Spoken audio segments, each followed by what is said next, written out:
Good evening and welcome to the show. This is the First Amendment, historically speaking, and I will be your host. My name is Frederick Douglass Dixon.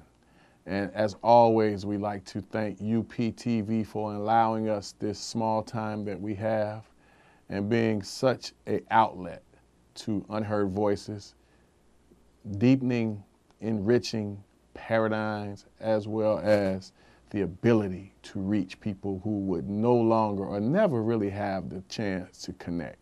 I always have to thank the laborers because without their diligent work, we would not be here. More specifically, young Daniel, who is indeed a great young man moving on forward, and I thank him so much for all his help in being able to put up with me. This is indeed the middle of Black History Month, and we want to continue along the vein in which we forward information that is needed, but perhaps very little spoken of, and in some very serious regards, eliminated from the history of what we know that has actually taken place. So we want to give today a set of facts, and we'll go through them quickly. I apologize for those who we will not be able to go deep into, but I promise that we will return to this particular thought, and we will go through the mass of this information at a later date. These things I do promise. But as we begin today, I want to begin with what we call an African American or Black historical timeline here in America. There's always been questions about when Blacks first arrived here in America, and the so-called dates of slavery are 1619 to 1865. So those so-called dates will be the dates that we use as parameters for today and today. And we will begin by saying that I really understand that those are incorrect dates. But for today, those will be the historical dates that we'll use. But before we get to 1619, to make it very clear, I want to go to 1555. We know for a fact in 1555, Sir John Hawkins and Sir Walter Raleigh, two of the largest and perhaps the most lucrative slave traders, were here in America in what we know as Virginia, but at the original name was Chesapeake. The original name of Virginia means Chesapeake, and Chesapeake in itself means large body of water. So 1555. Now there's a tale that goes along with this particular thought of slaves being sold in Virginia in 1555. That is to say that the year 1555 and Sir John Hawkins and Walter Raleigh were both indeed explorers and world travelers, but more specifically, these were men who made vast sums of money selling cargo of humans. So in 1555, and we look to the date of 1619 as the origin, there was a game show in the 50s and the 60s that was produced by the great Merv Griffin, whose hands we see all over TV. He was a great producer. And Mr. Merv Griffin had a television show that was a game show that was indeed called the $64,000 question. And with the $64,000 question, it was like, who wants to be a millionaire? And it went in a pyramid. So the easier answers were asked first. The harder questions were asked last. So as you ascended up the timeline, you ascended up the difficulty in the questions, the more money you could make, the more money you could get your hands on. So with the $64,000 question, we tie this directly into the question of when slavery began here in America. So 1555, without question, we know that slave trading is indeed a lucrative portion of America's economy. And 1619, if you take 1619 and you remove 1555, what you find between those two dates are 64 years. So now the question is, what is the $64,000 question? That is a term that was used by our elders, which means that's a really good question and who has the answer. More specifically with Merv Griffin in his show, who would be the richest person of that particular episode? So when we take 1555 and we look at the year 1619, it gives us 64 years of slavery not recorded, a pre-trial, a what you call pre-game to find out and work out the kinks, but more specifically, 64 years of taking a human and making them a subhuman. So how did Mr. Merv Griffin understand the importance when he asked, what's the $64,000 question? And I say for you all who happen to be watching us right now, the question is the $64,000 question is 64 years of unrecorded slavery and 64 years of being scientific on how to reduce humans into slaves.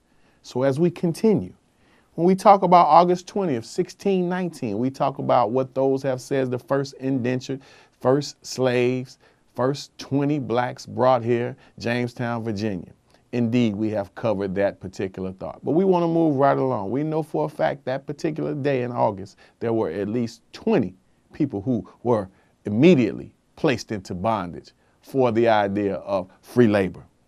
So 1629, the first enslaved Africans arrived in what we know now as Connecticut. We're going to continue, and we'll go kind of fast. And I, again, will revisit these thoughts. 1641, Massachusetts. The state of Massachusetts becomes the very first state to legalize slavery.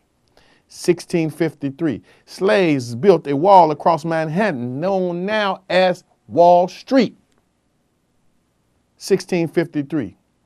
1661, Virginia, the second colony that ratifies or legalizes slavery. 1663, Maryland, third state to ratify, legalize slavery. 1664, Maryland establishes slavery for the life of persons of any African ancestry. 1664, New Jersey and New York also recognized the legality of slavery. So if we understand that some of these particular facts that we are going to forward will be very tough to swallow, they will also be what you should consider is your duty to research. Do not take my word for this. And in fact, something that will set the pace for this particular segment, and it should set the pace for the way that you look at history, is a coined term they call research the researcher. So research the things that I'm saying. Find out if they have truth to them. 1664, we understand that now New Jersey and New York have bought into the idea of the profits of slavery. 1671, Maryland state law, that the conversion of enslaved African Americans to Christianity does not affect their status as enslaved people. Excellent point. 1671. So prior to this, if you were one who would be Christian, if you were one who would be baptized or proselytized into Christianity, then you could not be one that could be enslaved. So now, even deeper at this look, we're wondering, how did Africans, how did what we know now to be black slaves get their hands on Christianity? How were they forced to absorb it? So legally and systematically, if you bought into the idea of Christianity, then you bought your way out of slavery. Imagine the thought of being given a religion that would free you, and if not, it would condemn you to a life of servitude. I'd have to look to that particular thought. That's another time for another show, and definitely another topic.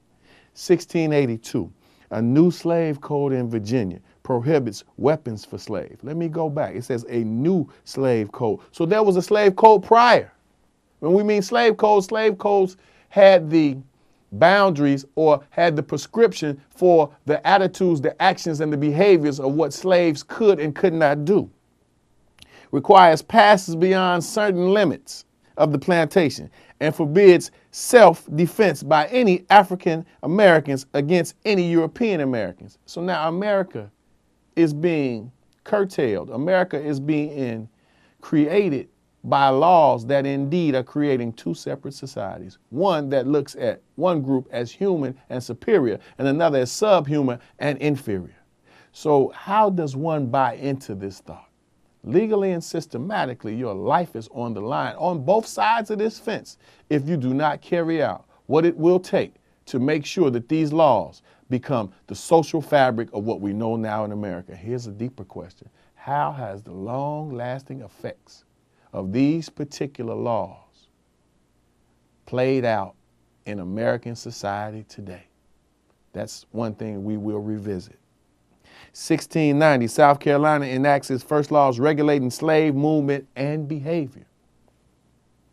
1702, the New York Assembly enacts a law which prohibits enslaved blacks from testifying against whites or gathering in groups larger than 3. So when we look to the North and we look to the colonies and the founding fathers of this particular country, it becomes very clear, overwhelmingly apparent of what this setting the stage legally would entail and what it would prescribe.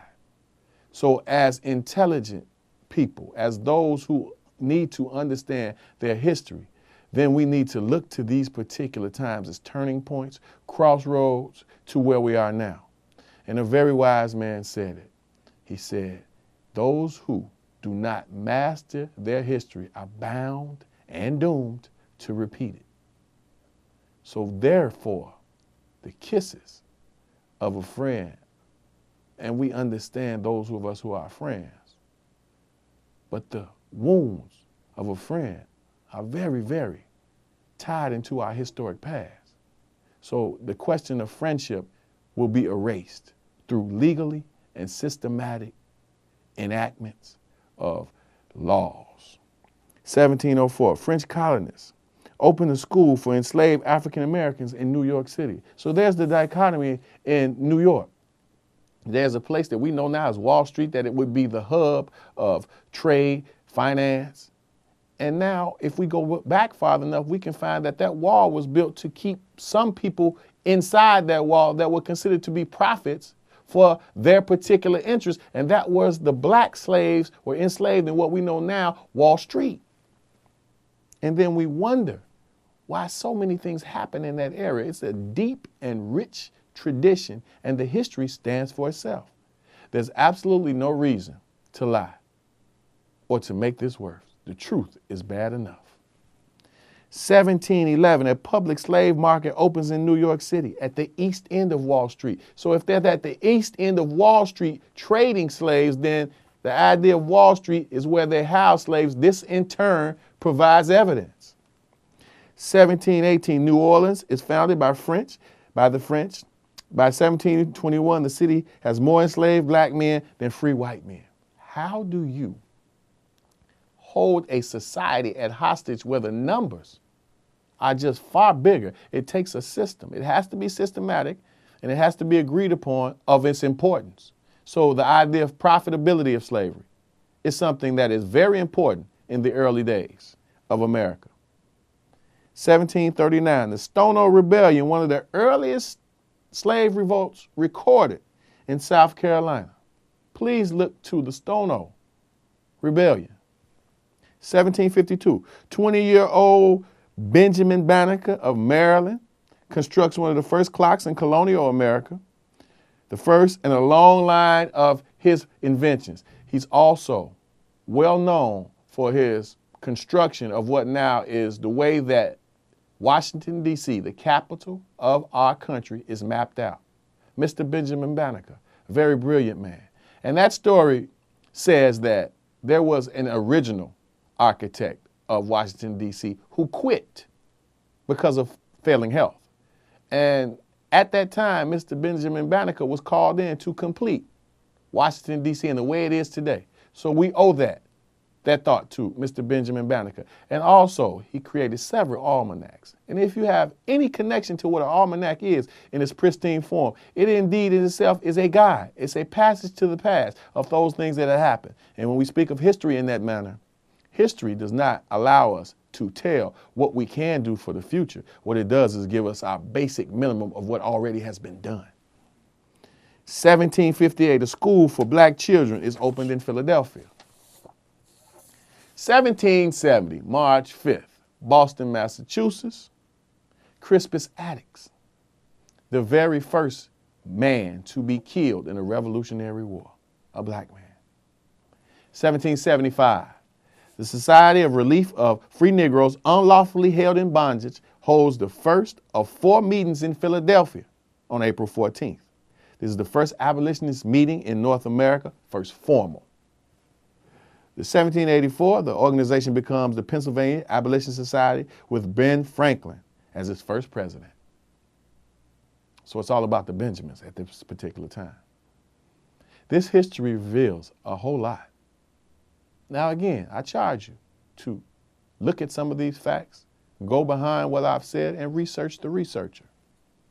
1776, a passage in the Declaration of Independence authorized as far as Thomas Jefferson being the architect at the Continental Congress in Philadelphia, condemned the slave trade. The controversial passage is removed from the Declaration of Independence because of the kickback from the South and what the South brought to the table financially. 1784, a very well-known man, Prince Hall, establishes the first black Masonic lounge in the United States. The African Lodge number 459 is granted a Masonic charter by the Grand Lodge of England. He's looked to as a very brilliant man. And now we look to how many of our Masonic brothers have come to know the importance of Prince Hall. Several. That's another topic when we talk about the Masonic history. We will indeed go over the truth of the Masonic history. 1787, free blacks in New York City found the African Free School, where leaders Henry Highland Garnett and Alexander Cromwell are educated. So in the same town, these particular thoughts and their historical value become very apparent.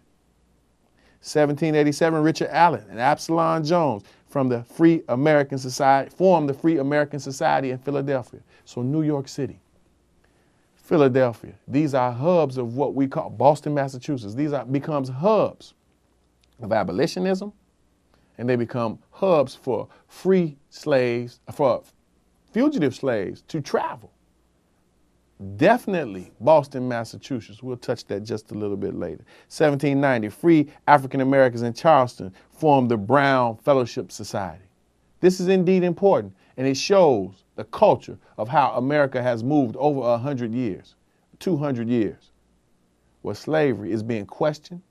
Those who are in bondage are indeed rebelling to the fact where they are willing to pick up arms for their freedom, to remove themselves from the yoke and the bondage of the transatlantic slave trade, but we haven't yet paid enough attention to the financial upswing of the transatlantic slave trade and how it made America, put America 500 years ahead of any country that would have started without free land and free labor.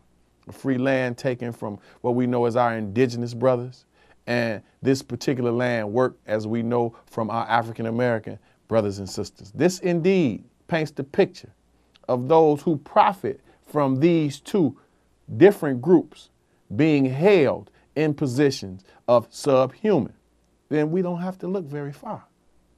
We need to look to the founding fathers and their scions for generations after that and today. We need to look to who's in control. A very wise man said that wherever you find blacks and whites in close proximity, blacks do the coining, whites do the operating. That's a very profound statement. Now that charges one group for being superior while another group buys into being inferior. Yes, this is a complex thought. This is what Dr. Bobby E. Wright coined menticide when he talked about blacks' mental society and their mental mind state being replaced by a European and a Western thought, an Anglo thought. And now we absorbed these same thoughts. And right now to this day, the vestiges of those particular thoughts you can see acted out on a regular basis by those who were overwhelmed with this particular paradigm. So 1791, Major Andrew Elliott hires Benjamin Banneker for Washington, D.C.'s collaboration and its creation of what we know now. We spoke about that just a little bit earlier. 1793, Eli Whitney's cotton gin makes it very much so, more so needed for slaves to pick cotton, because now the manufacturing of cotton has gone technological. So when we look at some of these very, very serious instances and facts, although we're going very rapid today, we want to cover as many as we can.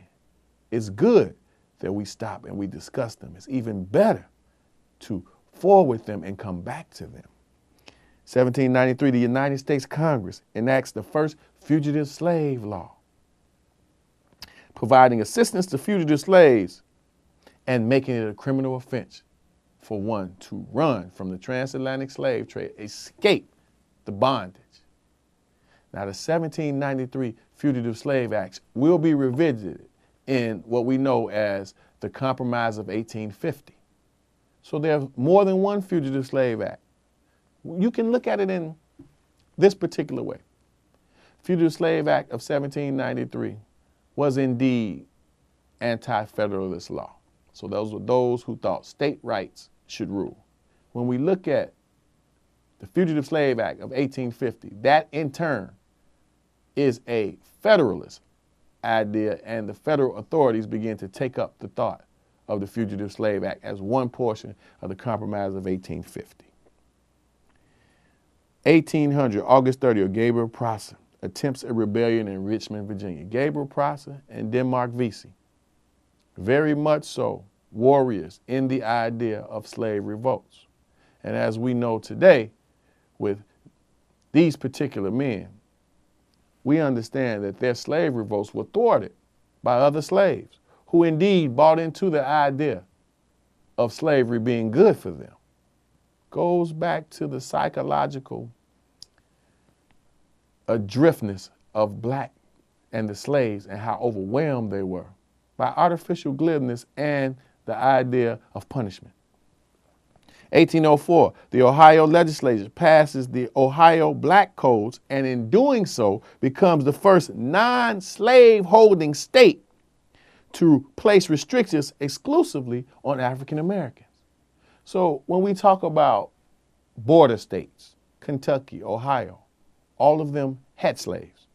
And this particular law removes the hypocrisy of what these particular states actually did and how they present themselves now.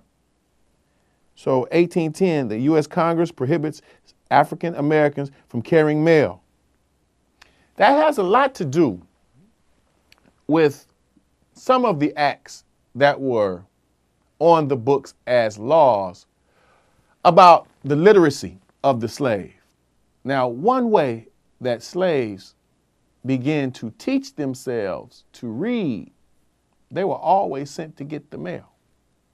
So they became so very wise with the help of eavesdropping and those literate slaves who would teach, and those white Americans who taught them to teach, that it became dangerous to send a slave to get the mail because he may know how to read and he may read the idea of what would happen and inform the rest of his slaves. Let's continue. 1810. Well, 1812, Martin Delany, one of what we know now as the father of black nationalism, is born. Very influential man. 1814, 600 African-American troops are among the U.S. Army's 3,000 led by Andrew Jackson, which defeats the British forces at the Battle of New Orleans. The black troops were led by Major John Salvery, the highest-ranking black officer in the history of the United States Army at that time.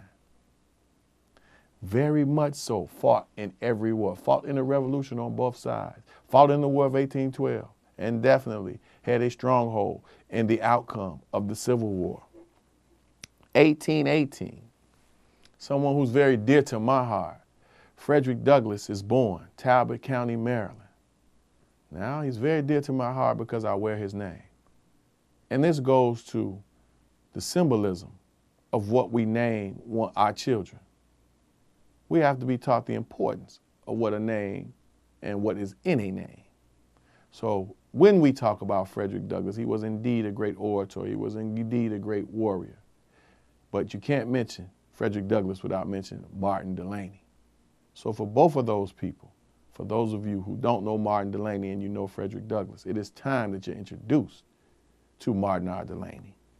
1820, the Compromise of 1820 allows Missouri in the Union as a slave state and Maine as a free state. It also sets the boundary between the free territory in the West and the 36th parallel. This is all very important about how we look at America, the Mason-Dixon line, these particular items. 1822, Denmark Vesey, we mentioned him. His slave revolt is thwarted. As we go over these very important facts, and as we talk about Black history, we need to pay strict attention to all of the dynamics that allow slavery to reproduce, and those people and those individuals, both Black and white, who've played major roles in how slavery ended, how it was created, how it was maintained. We owe this to our children. It is great that you took your children to go see the movie Selma. It's even better if you can discuss these as the griot would do in Africa. That means that you, as a parent, need to be more responsible about what it is that you're doing with your children. I am one that firmly believes that children, and we look to it lots of times saying that our children, well, they don't need to hear that at such a young age. I would say take in question a group of people who wait so very long to tell their children about their accurate history, then they, somewhere along the line, risk the chance of losing the integrity and the respect of that same group of children. I say to you all, these facts in themselves won't do enough. Maybe it'll spark a thought, maybe it'll have you go back and research something that I said. Hopefully, that is the idea, that we expose our children, who will eventually expose the world to the role that the Black man and woman has played here in America. It should not happen only during February Black History Month, but this is a great place to start. We don't have to curtail or harness our thoughts. We have to meet each other where we are, and we have to be far better people, morally, educationally, and systematically about how we forward this information to our children. I say to you all, it is very, very serious for us to be the ones, to be that generation, to be the turning point where we take this far more seriously and we remove the idea of material culture guiding us and separating us from one another, whether that be your bought materials or your formal education or your ability to link to the center of society where the power lies. We have to be gatekeepers for one another, and we have to start by telling our own story. So many people have told this story incorrectly for profit. I want to thank some very special men who have, and women, who have been a huge part of me becoming one that's standing in front of you. I'd like to thank the attorney Lewis Myers Jr. I would like to thank also the closest and the best mentor, my biological father, the Honorable Professor Willie Dixon Jr. I'd like to thank the thoughts of the Most Honorable Elijah Muhammad and his prize pupil, the Most Honorable Louis Farrakhan, for his thoughts and his freedom fighting as he continues to raise the awareness of the masses of Black men, women, and children. And I thank all of you warriors and soldiers who do not have the same, what we call, light upon them. But that will in turn allow us to continue this mission of raising the awareness of the youngest who's around us, because the youngest is indeed the most important. Ladies and gentlemen, this information may in no means change your mind, but because truth and you are so very important to me, I just thought you ought to know. I remain, with esteem and respect, a distinguished man of color, Frederick Douglass Dixon. Thank you.